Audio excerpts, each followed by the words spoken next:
Today is a special day on the dark side. A fellow dabbler in the dark arts, NerdECrafter, has sent us her very first craft kit. So today's video is going to be a craft kit unboxing and review. Well, mostly going to be me sculpting a creature of darkness with a sprinkle of salt. So here's the box. Did I take a sneak peek? Yes.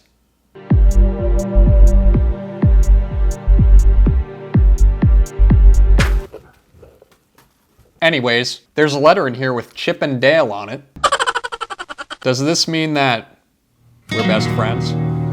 We're best friends. We're best friends.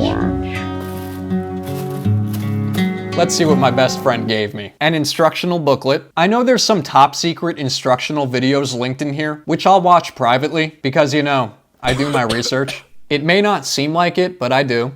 Some stickers to add to my growing collection. Also, Jackie is doing this little resin Nyan Cat keychain giveaway. It's one of her original creations, and basically if you get the craft kit, you have a chance at winning one. I guess I didn't win that. That's unfortunate. I would hate to have that affect this review. It's okay. A little bowl that folds up. That's fancy. There's a lot of sculpting and painting essentials. Some floral wire, some salty brushes, a ton of clay tools for details and smoothing and stuff. There's even a sanding stick. I actually like this sanding stick better because I feel like it'll be able to get into all the little nooks and crannies that sanding block can't get into. Sorry, sanding block. I still love you. She has a lot of stuff in here. A lot. I'm just gonna go through it quickly right now. Rubber bands. A high quality mold custom made by NerdECrafter herself. Think you put the little guy together like that. A UV light to help cure the resin. A ton of polymer clay stuff. We've got the clay adhesive. My favorite clay, Sculpting clay. It's also Ace of Clay's favorite. That gives it a little more credibility than I can provide. Tons of plaster, which is enough to make like 3 characters. So if I mess up, I can just cut that part out and no one has to know. A funnel.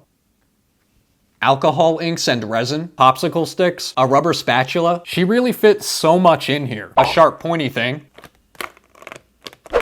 Some epoxy sculpts to help with more stubborn things like wings and tails, things that break easily. A resin mold so you can make like custom eyeballs and gems and stuff. There's still more. It's like Christmas in July.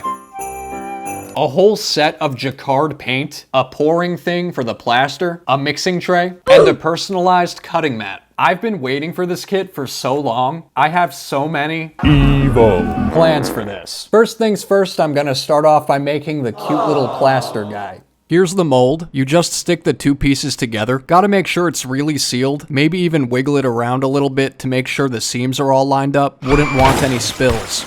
I'm acting like I know what I'm doing. I don't. I just read the instructions. I then rubber banded him together. I started off with 3 rubber bands, which is really all you need, but then I got scared because I seemed to mess up everything, so I added some more rubber bands. Now he's not going anywhere. I measured out some plaster and threw that into the bowl. Jackie said you don't have to be exact, so I'm sure if even half of it ended up outside the bowl, I'm sure it'll be fine. It's fine. As long as some of it makes it into the bowl, you'll be on track, I think. I do my research. Then I measured out the water. After that, I just mixed the plaster and water together. It's bubbling. Wow. I found that the back of the spatula kinda worked better for me to mix it up and scrape it off the bottom and break up the clumps. I jammed the funnel into the head and poured in the mixture. I just tried to fill it up as much as possible, kinda just shaked it a bit and then poured more in. I let him sit for 45 minutes and then it was time to unleash my masterpiece.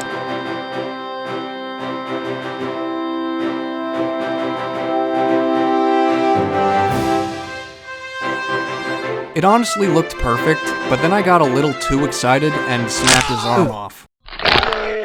let's just pretend that didn't happen. Sorry. It's okay. Luckily for us, Jackie included everything you need to fix it if you get too excited like me, which apparently no one else did but me. It's honestly an easy fix. I just used some epoxy to stick his arm back on. My guy also had a little air bubble on his hand, which is normal. Just means I didn't shake it enough. So I just filled that in with epoxy as well, and then he was ready to go. Well, I still need to cut off his antenna. My character will not be having an antenna.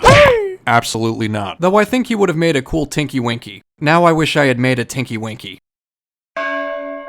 He has a very cool pose. He's kinda like hunched over a bit, or like he's in the middle of walking, so I kinda wanted that to play into my character. First thing I'm doing is roughly sculpting on his cloak. I'm planning on making a necromancer today. A cat necromancer to be more specific. A necromancer is like a dark wizard. They can bring the dead back to life and basically control them. I wanted to make something truly, truly evil. Not that the stuff I usually make isn't evil, but you know, still going for that creepy cute vibe. Though maybe a notch closer to creepy on this one. The instructions mentioned you could use baby oil to smooth out the clay. I just had some on hand, so I used that. I poked a hole on the back. That's where the tail's gonna go. He's a cat, so he needs a tail. I made 2 little spaces for where his ears are going to peek through, and then added those in. I then plopped him on a cookie tray to bake in the oven. Then just in time, my girlfriend reminded me that we don't use the cookie tray so much, because when it heats up, for whatever reason it likes to catapult whatever's on it. Which is unfortunate because a cookie tray is meant to be put in the oven. I hate you. Anyways, that's a story for another day. So I transferred him to a lasagna tray instead and kissed him goodbye. Unlike the cookie tray, my lasagna tray is more functional, so everything went perfectly. I sanded him down a bit and then started adding some more details. This part looks like a mustache. It's not. It's going to be the cat's mouth. It'll be easier to tell once it's painted. He's going to be carrying a spell book. I wanted it to look old and worn out. He doesn't actually read it because, well, he's a cat. It's just meant to look worn out for the aesthetic. I added a little skull and a patch and some buttons to his cloak, some details to flesh him out. I wanted to give him a staff in his other hand. I used some floral wire and epoxy sculpt for it. Luckily, Jackie provided epoxy for little additions like this. I wanted the staff to look like an old wooden stick, so I just kinda made it imperfect and added some texture on it. I drew on his eyes just to get an idea of where I want to put them. I then added his tail with epoxy. After that, I used some more epoxy to add some more details here and there. Some skulls, stitches, some plates on his book. Jackie included resin in the craft kit. I've never used resin before, so I really wanted to give it a try. I was a little scared things might go south. I even did a little test of what I want to do. It's just a little ugly, so excuse that mess. I poured some resin into the mold, then I just shined this UV flashlight on it for 30 seconds and popped it out. Surprisingly, it was very easy. I don't know why I thought using resin was going to be way harder, but it wasn't at all. So what I'm doing is making a little scepter, like a little crystal ball for the top of his staff. I saw this picture on Google of this cat necromancer who has fish and bones on his staff. I just thought it was really cool, so I kinda wanted to recreate that. So I painted the inside of each sphere, and then just kinda joined them together with more resin. In my opinion, I think it looked pretty nice. I just stuck it to the top of his staff, and then he was ready to paint. Jackie included this really pretty purple color. It's like metallic and looks really metallic. She includes quite a bit of colors and metallic versions of some of them. I just had to use this metallic purple. It's beautiful. Lumiere. It almost made his cloak look high-end or something, like it's made of leather. I didn't mean to make him look so high-end. In fact, quite the opposite. I added like patches and stuff to his cloak, but I really like the way the metallic purple looks on him. He's a black cat because those are my favorite kinds of cats, probably to no one's surprise. I like how the black makes him look mysterious. I don't know, like with the hood and stuff. I really like making little figures, especially like adding on to a pre-existing doll. That's kind of why I like doing doll and squishy makeovers. I love making these little creepy cute characters out of them by building on a pre-existing figure. I think this kit is honestly perfect for me because it's what I love doing, and this figure is much more customizable, and the best part is that you get to keep the mold, so I can just keep making as many of these figures as I want rather than having to keep buying more dolls. In total, the kit is $150. I feel like the fact that a lot of the stuff is reusable and it's such high quality, the paint is high quality, the mold is a custom made mold that you can't get anywhere else. There's a bunch of reusable things like the cutting mat and the clay tools, and there's just so much stuff packed into this box, so I think it's worth the price. So the adventure continues. Then I started painting his book. It's like an old, dusty tome that weighs as much as his head. That's why it's held by a leather strap, kinda like a satchel. He's that kinda guy, the satchel kind. The gold accents on the book are the plates I was referring to. I feel like I've seen them on old books. It stirs some kind of memory. Hopefully you know what I'm talking about. Then I started painting on his staff. I added some red to him. I felt like it clashed with the gold because it kinda made it look like McDonald's. And I love McDonald's more than anyone else, but with his whole stylish purple leather robe, it just doesn't fit. It was like cheapening the look, so I got rid of it. I originally tried going over it with some black, but it was blending in too much, so I used the same light brown color that I used for his satchel strap. And now I think it looks more subdued and better fits with his bougie leather cloak. I went over the patches with a slightly lighter color than the cloak, just to help them stand out a little bit more. Then I moved on to his face. He's got a little pink nose and I painted his tongue as well. He's got an open mouth. An homage of sorts to my LOL doll collection.